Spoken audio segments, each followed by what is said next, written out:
Now, a look at President Biden's plans on climate change from two perspectives.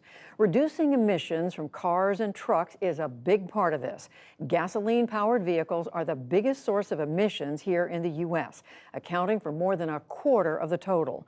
Today, President Biden laid out new rules, agreements, and timelines to try to cut that percentage down significantly. Amna Nawaz begins there. Judy, a fundamental piece of that plan is getting people to buy electric vehicles and other so-called zero-emission vehicles. Before driving around the White House grounds in an electric Jeep, President Biden said he wants half of all new vehicles sold in 2030 to be zero-emission cars and trucks. They're a vision of the future that is now beginning to happen, a future of the automobile industry that is electric, battery electric, plug-in hybrid electric, fuel cell electric. It's electric, and there's no turning back.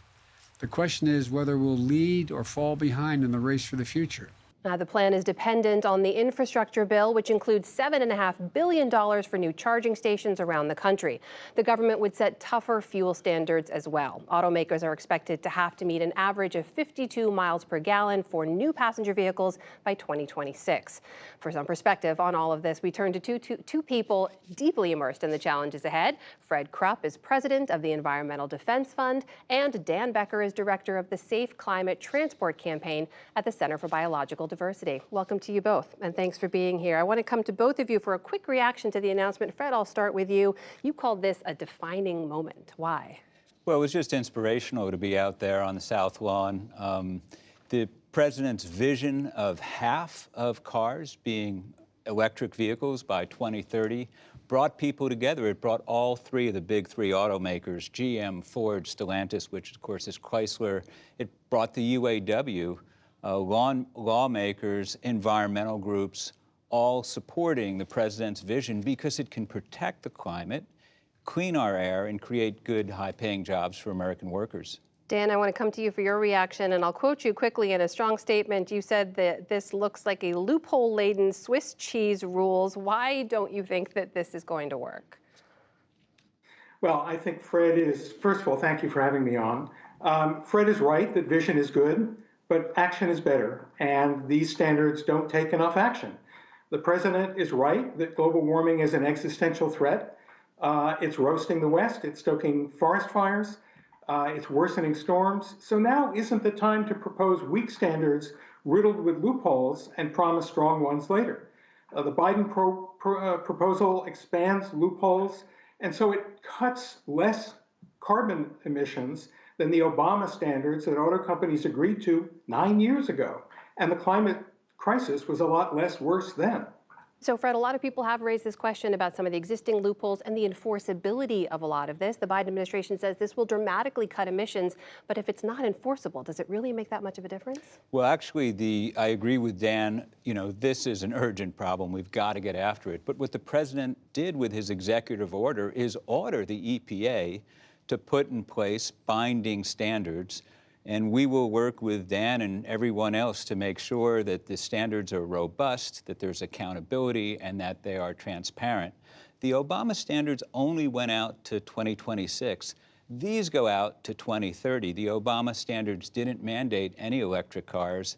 The president is promising half the fleet, half of new car sales will be electric by 2030 under an EPA rule. So, Dan, on those numbers, when you look at, and we want to make this point too, this is the new standards apply to new cars, right? Not to the full existing fleet, but it's worth pointing out 17 million new cars sold every year in America. So even if half of those do improve their fuel efficiency, doesn't that make a substantial difference?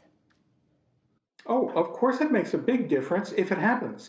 But as to voluntary pledges, the only way to ensure that car makers actually make the clean cars that they're talking about is to require it by law. They're not very good at doing things by themselves without the prodding of the force of law. And these are the same companies that tore up the last set of standards, the Obama standards that they negotiated in 2012. So how can anybody trust them on a voluntary basis to go forward?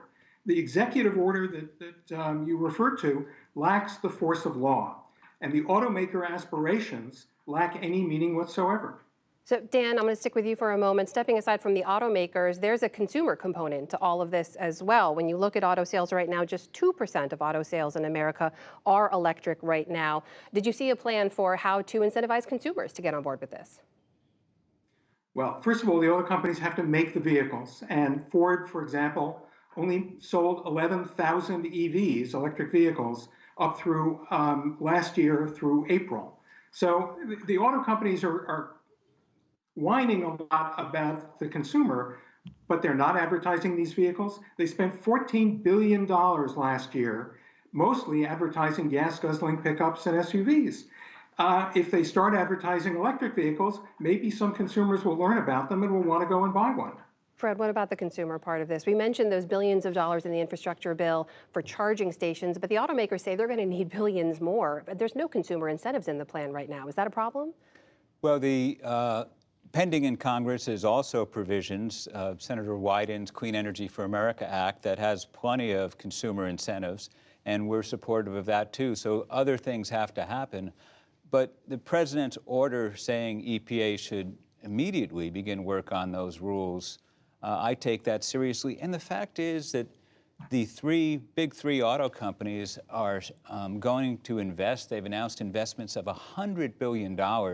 Why? Because these are the cars consumers now want.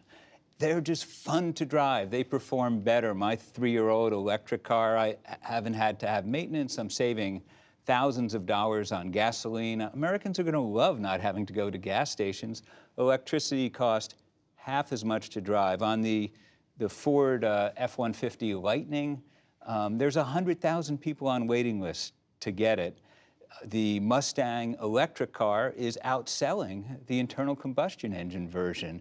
GM has announced electric school buses. Why? Because these are the cars consumers want. The real question is, are we going to make them here or be importing them from Germany and China? There are an awful lot of people at the White House today that would rather be driving cars made in Michigan, in Georgia, and Texas, and not importing them from Germany and Asia. And we know a big part of this, of course, is remaining competitive with China. And Dan, I want to come to you on this final point, though, which is the fact that the rules seem to change with each administration, right? And this move today, you had President Biden's administration going back to Obama-era rules that had been undone by President Trump's administration. None of these things go into effect tomorrow. So could these all have the impact of not having any impact at all? That's a big fear. These standards are an Edsel, not a Tesla.